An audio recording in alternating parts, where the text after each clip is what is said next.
Assalamualaikum sahabat takwa. Kita mulai ya obrolan kita kali ini. Coba deh kita sama-sama renungkan firman Allah di Al-Baqarah ayat 15 ini. Allah yastahzi'u bihim wa yamudduhum fi tughyanihim ya'mahun. Artinya kan Allah mengolok-olok mereka dan membiarkan mereka terombang-ambing dalam kesesatan. Nah, pernah nggak sahabat takwa kepikiran, gimana ya maksudnya Allah mengolok-olok? Kok bisa gitu ya? Pertanyaan bagus itu. Nah, kebetulan nih, ada permintaan juga dari sahabat takwa untuk kita bahas lebih dalam ayat ini. Jadi kita bakal coba kupas bareng-bareng ya, makna ayat 15 Al-Baqarah ini. Kita coba lihat dari kacamata para ulama tafsir, kayak Imam Al-Tabari, Al-Qurtubi, Ibnu Katsir, terus juga ada Imam Ibnu Ashur di kitabnya At-Tahrir wa Tanwir. Kita cari hikmahnya buat kehidupan kita sekarang. Yuk, kita bedah sama-sama. Siap.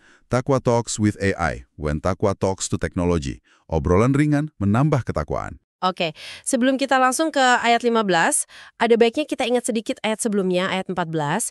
Masih ingat kan? Di situ kan digambarkan orang-orang munafik itu kalau lagi ngumpul sama golongannya, mereka bilang, tenang aja, kita sama kalian kok.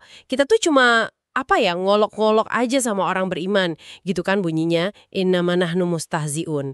Mereka malah bangga gitu. Iya. Yang mereka ngakunya cuma pura-pura beriman itu ya? Betul. Nah, ayat 15 ini, Allah yastahzi'u bihim, itu datangnya pas banget setelah pengakuan mereka itu. Kayak jawaban langsung dari Allah. Fokusnya langsung ganti nih. Tadinya kan omongan mereka, sekarang jadi tindakan Allah. Dan yang menarik, seperti kata Imam Ar-Razi sama Ibnu Ashur, ayat ini tuh dimulai langsung, nggak pakai kata sambung. Istilahnya jumlah istinafiyah. Ini nunjukin kalau ini bukan sekedar jawaban biasa, tapi pernyataan tegas dari Allah, menunjukkan keagungannya gitu. Seakan-akan Allah bilang, soal olok-olok mereka, udah biar aku yang urus. Wah, dalam juga ya maknanya. Oke. Sekarang kita masuk ke intinya nih. Allahu yastahzi'u bihim. Allah mengolok-olok mereka. Nah, ini dia nih. Gimana kita pahaminya ya? Kata istihza atau mengolok-olok ini kok bisa disandarkan ke Allah? Agak janggal gitu rasanya di telinga kita. Iya, betul. Ini memang jadi titik pembahasan penting di kalangan ulama tafsir. Gimana mungkin Allah yang maha suci dari sifat jelek kok mengolok-olok? Nah, para ulama kita, ya berdasarkan dalil, kaidah bahasa Arab, itu ngasih beberapa lapisan makna. Intinya sih, ini semua tentang konsekuensi perbuatan mereka sendiri. Gitu loh, jadi konsekuensi ini bisa muncul dalam beberapa bentuk. Ada beberapa cara pandang utama nih. Oke, gimana aja tuh? Cara pertama, dan ini yang dipegang mayoritas ulama, jumhur istilahnya, kayak yang disebut Imam Ibnu Atiyah atau Al-Qurtubi, itu maknanya adalah balasan yang setimpal. Ada kaidah kan, al-jaza min jinsil amal. Jadi, balasan itu ya sesuai sama perbuatannya. Mereka ngolok-olok, ya Allah balas dengan tindakan yang disebut juga istihza. Tapi bukan berarti Allah ngejek kayak manusia ya, bukan. Tapi balasannya disebut gitu karena mirip sama dosa mereka. Kayak ayat wajaza'u sayyi'atin sayyi'atun mithluha. Kan artinya balasan keburukan adalah keburukan yang serupa. Kata keburukan yang kedua itu maksudnya hukuman yang adil, bukan perbuatan buruknya itu sendiri. Imam Al-Qurtubi bahkan ngutip syair Arab kuno buat ngejelasin ini. Oh, jadi penyebutannya aja yang sama, tapi hakikatnya beda ya? Balasan yang adil gitu ya? Nah, betul. Itu yang pertama. Terus yang kedua, ini juga penting banget dipahami, yaitu lewat konsep istidraj. Pernah dengar kan? Istidraj itu, gampangnya, kondisi ketika Allah kayaknya ngebiarin seseorang dalam sesatnya, atau malah dikasih nikmat dunia terus-terusan, padahal dia tuh lagi maksiat. Tujuannya bukan karena Allah suka, tapi justru biar dia makin terjerumus, jadi hukumannya nanti lebih berat. Nah, pembiaran atau pemberian nikmat palsu ini, kalau dilihat dari sudut pandang manusia, ya kayak Allah lagi ngolok-ngolok mereka gitu. Mereka ngerasa aman padahal lagi jalan ke jurang kehancuran.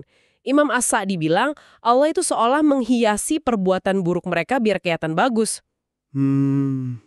Istidrajnya.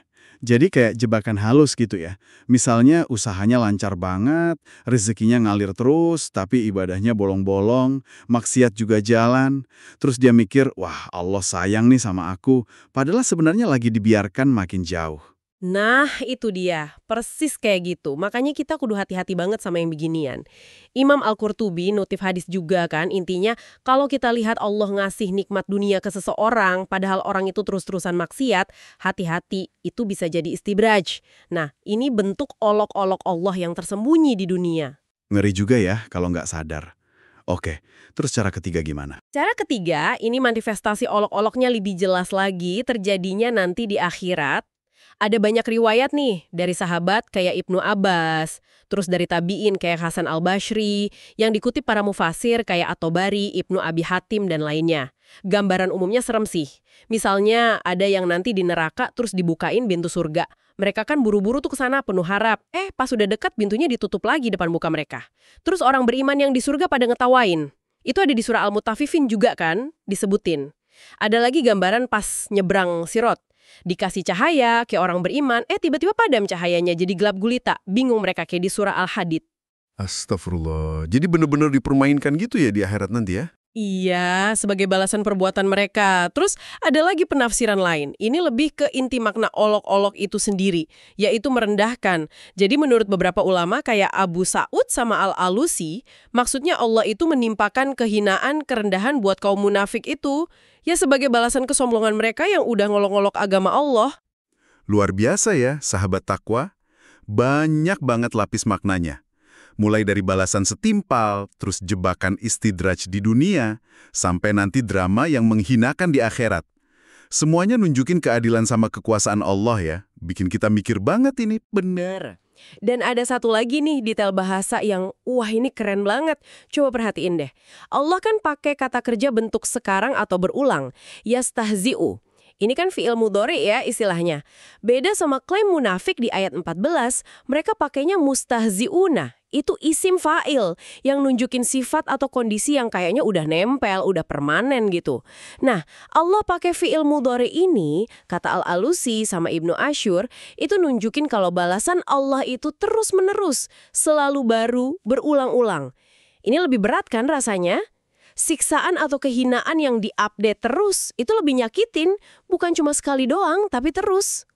Oh gitu ya. Jadi bukan balasan yang statis tapi dinamis dan berkelanjutan. Makin kerasa ya beratnya. Iya, betul. Dan ada poin penting lagi nih dari Ibnu Ashur sama Al-Alusi. Dengan Allah sendiri yang bilang dialah yang yastahzi'u bihim, ini juga kayak ngasih kode ke orang beriman. Maksudnya, udahlah, ndak usah repot-repot bales hinaan mereka pakai cara yang sama. Serahin aja sama Allah. Allah pembela yang paling kuat kok. Kita fokus aja jaga iman kita. Nah, ini penting nih. Jadi kita nggak perlu ikut-ikutan main kotor ya. Oke, jelas banget bagian pertama ini. Sekarang kita lanjut ke bagian kedua ayatnya ya. Wa yamudduhum fi tughyanihim ya'mahun. Dan dia membiarkan menambah mereka dalam kesesatan mereka terombang-ambing. Ini maksudnya gimana lagi nih? Oke, kita urai lagi ya. Kata yamudduhum ini punya dua makna inti yang sebenarnya nyambung sih. Pertama, artinya menambah, yaziduhum. Kayak nambah pasukan bantuan gitu, maddal jaish. Ini pendapatnya Mujahid, Al-Qasimi, dan beberapa ulama lain. Makna kedua artinya memberi tangguh, membiarkan, mengulur waktu, yumli lahum atau yumhiluhum. Ini ada riwayat dari Ibnu Mas'ud, Ibnu Abbas, Imam At-Tabari sama Ibnu Katsir kayaknya ngegabungin dua makna ini. Jadi Allah nambah kesesatan mereka itu, ya dalam arti ngebiarin mereka lama-lama di situ, ngulur waktu buat mereka dalam kondisi sesat itu. Wah, berarti ini nyambung lagi dong ya sama istidraj yang tadi dibahas, dibiarkan makin menjadi-jadi gitu kesesatannya. Nah iya, berkaitan erat banget.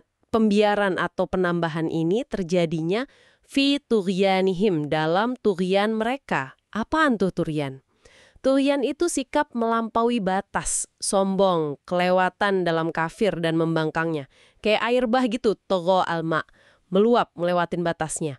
Para mufasir kayak Qatada, Mujahid ngejelasin gitu. Terus perhatiin juga kata gantinya him, mereka. Ini nunjukin kalau tughyan ini emang sifat dan pilihan mereka sendiri. Allah cuma ngebiarin mereka dalam kondisi yang emang udah jadi pilihan karakter mereka itu. Oke, jadi tughyan itu sikap melampaui batas, pilihan mereka sendiri. Terus ujungnya? Ujungnya, ya mereka dalam kondisi ya'mahun. Artinya apa? Mereka itu terombang-ambing dalam kebingungan. Tersesat nggak tahu arah, buta mata hatinya. Ini beda ya sama buta mata fisik, al-ama. Kalau al-ama, ya'mahun ini dari akar kata yang sama, itu lebih ke buta mata hati, buta pikiran. Gitu penjelasan banyak ahli tafsir termasuk At-Tabari sama Al-Qurtubi. Mereka bingung nggak bisa lihat jalan yang benar, nggak tahu jalan pulang. Nah, kondisi ya'mahun ini menjelaskan keadaan mereka pas Allah membiarkan atau menambah mereka dalam tughyan itu. Oke. Jadi kalau kita rangkai ini ya, gambarannya jadi gini. Gara-gara sikap munafik dan suka ngolok-ngolok itu, Allah membiarkan atau malah nambahin. Mereka makin dalam terperosok dalam kesesatan dan sikap melampaui batas yang mereka pilih sendiri. Dan pas itu terjadi, kondisi mereka itu ya bingung total, terombang-ambing nggak jelas, hati sama pikirannya buta, nggak bisa lagi lihat jalan keluar atau kebenaran. Aduh, sebuah kondisi akhir yang, wah serem banget ya. Perlu banget kita jadiin pelajaran ini sahabat takwa. Betul sekali. Gambaran yang sangat jelas dan mengerikan. Nah, ini nih, setelah kita coba pahami kedalaman makna ayat ini, kira-kira apa ya pelajaran praktisnya buat kita? Buat kehidupan kita sekarang gitu, di zaman modern ini. Gimana ayat ini ngomong ke kita hari ini, sahabat takwa? Nah, ini intinya kan, gimana ayat ini jadi cermin buat kita. Ada beberapa hal sih yang mungkin bisa kita renungkan bareng-bareng. Pertama, ya soal waspada sama bibit-bibit kemunafikan dalam diri kita sendiri. Mungkin bukan nifak akbar kayak zaman Nabi ya, tapi nifak amal. Luarnya kelihatan oke, ikut kajian, posting kutipan ayat di medsos, tapi hatinya belum tentu lurus. Masih ada ria, pengen dipuji, pengen kelihatan wah, atau malah nyimpen sebel sama orang lain. Nah, ayat ini ngingetin kita buat jaga terus keselarasan hati sama perbuatan. Jangan sampai beda. Iya juga ya. Kadang kita nggak sadar ngelakuin itu. Kedua, soal istidroj tadi. Ini penting banget diingat. Jangan gampang terlena sama nikmat dunia, sama sukses, sama rasa aman. Padahal kita tahu lagi males ibadah atau malah sering langgar larangan Allah. Coba deh tanya terus ke diri sendiri. Nikmat yang aku dapat ini bikin aku makin dekat sama Allah, makin taat, atau malah bikin aku makin lupa, makin jauh? Ini self-check yang penting banget, sahabat takwa. Bener banget. Kadang kita ngerasa aman-aman aja, padahal lagi bahaya ya.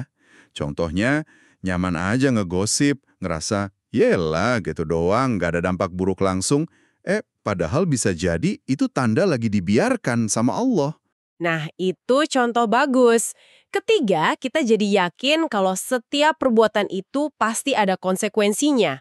Keadilan Allah itu pasti jalan, walaupun caranya kadang kita nggak duga atau waktunya ditunda. Ayat ini nunjukin kalau sikap ngeremehin atau ngolok-ngolok kebenaran itu bakal ada balasannya dari Allah, entah di dunia atau di akhirat. Ini bikin kita jadi ada rasa takut, tapi sekaligus juga berharap sama keadilannya. Iya, jadi lebih hati-hati dalam bersikap ya. Betul. Keempat, soal bahaya kebutaan hati gara-gara dosa yang terus-terusan. Itu tadi, al-amah. Kalau kita terus-terusan salah, apalagi salahnya disengaja dan malah bangga, itu bisa bikin hati kita keras, akal sehat kita jadi tumpul. Akhirnya apa? Susah nerima nasihat, susah lihat kebenaran, kejebak dalam bingung terus. Di zaman sekarang nih, ini bisa mirip fenomena echo chamber atau filter bubble di medsos itu loh. Kita maunya dengar yang kita suka aja, nolak pandangan lain. Jadinya kita buta sama kenyataan yang lebih luas. Wah, relevan banget ya sama kondisi sekarang. Sangat. Terus yang kelima, gimana kita nyikapin kalau misalnya keyakinan kita diolok-olok atau direndahin orang. Ingat tadi kan Allah sendiri yang bilang bakal ngebales yastahzi'u bihim. Pelajarannya buat kita yang nggak usah selalu kepancing bales pakai cara yang sama. Fokus aja kuatin iman kita, perbaiki diri kita, terus tawakal sama Allah. Biarin Allah yang jadi pembela utama kita, kayak yang ditekankan Imam Ibnu Asyur tadi. Masya Allah. Dalam banget ya pelajaran dari satu ayat ini. Sangat relevan semua poinnya buat kita renungkan.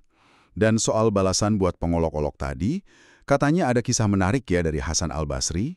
Oh iya betul, ada riwayat dari Hasan Al-Basri, beliau kan tabi'in besar ya. Iya. Gimana ceritanya tuh?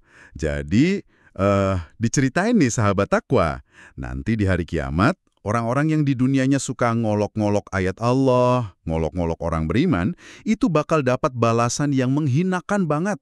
Mereka kan posisinya di neraka tuh. Terus tiba-tiba dibukain satu pintu arah ke surga. Dipanggil deh mereka, sini, sini. Wah, mereka kan seneng banget. Penuh harap, susah payah tuh merangkak deketin pintu itu. Tapi pas sudah deket banget, Pintunya dibanting nutup depan muka mereka. Terus dibukain pintu lain. Dipanggil lagi. Mereka merangkak lagi. Ditutup lagi. Gitu terus-terusan. Sampai akhirnya mereka putus asa, udah nggak mau gerak lagi pas dipanggil. Nah ini katanya puncak kehinaan buat mereka. Balasan setimpal buat kesombongan dan olok-olok mereka di dunia dulu. Na'udzubillah min dzalik. Nauzubillah. Cerita yang bikin merinding sekaligus jadi pengingat keras ya. Iya banget. Jadi sahabat takwa, dari penjelajahan kita di surah Al-Baqarah ayat 15 ini, kita jadi lebih paham ya, gimana Allah itu membalas perbuatan ngolok-ngolok atau istihza itu dengan caranya yang maha adil. Bisa jadi bentuknya balasan setimpal, bisa jadi istidraj di dunia, atau nanti pembalasan yang nyata di akhirat.